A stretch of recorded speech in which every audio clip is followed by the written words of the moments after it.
Alan, the change was gradual because, uh, as I had said, as Alan didn't want to have the show be a kind of typical military comedy, and nor did we.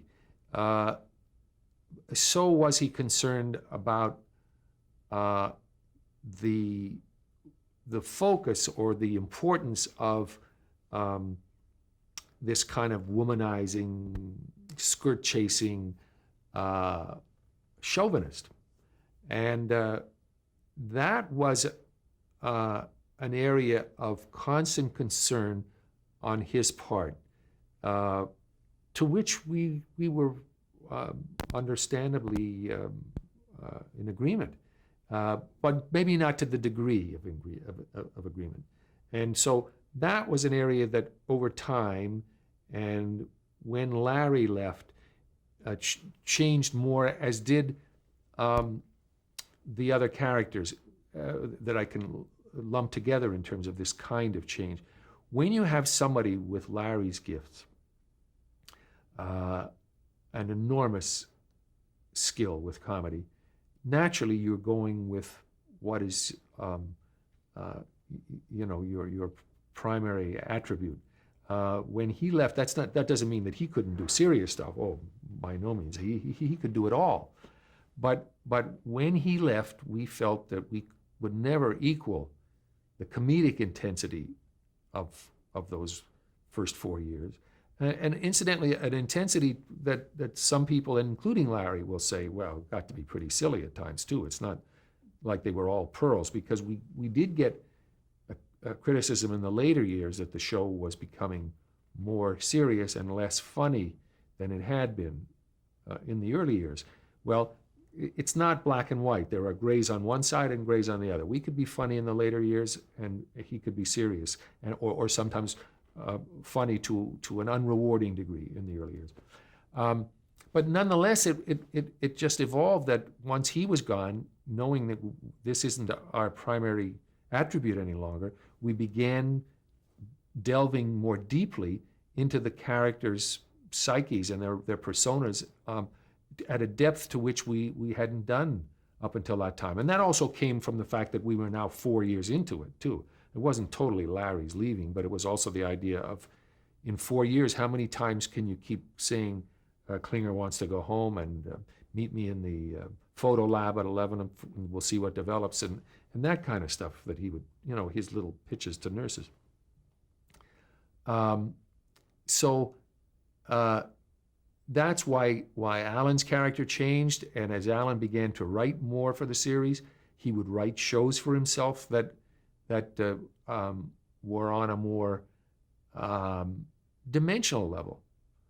And how did he approach you guys about wanting to write and direct the show?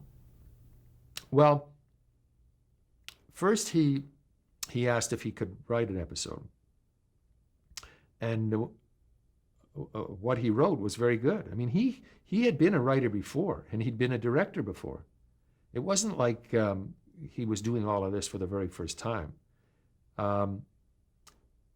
He'd always wanted to be a writer, in fact, since he was a kid, and had written as much or more as when he acted. Maybe he wasn't writing professionally, but he was focused on wanting to be a writer.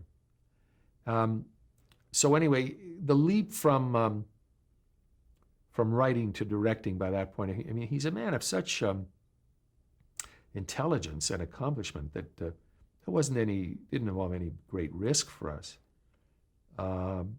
So he began doing that, and he did it damn well. He's just very gifted in so many areas. He's a remarkable human being, and he's a leader. He's a real leader. If there's something that he feels is right and wants to instill, we're now talking specifically in terms of qualities within the show, he's very capable of standing up for that, but not only just kind of standing up for it, but saying, here's how I think I can help you do it, and here's how I would suggest that perhaps we proceed. he was wonderful about that. You may have known this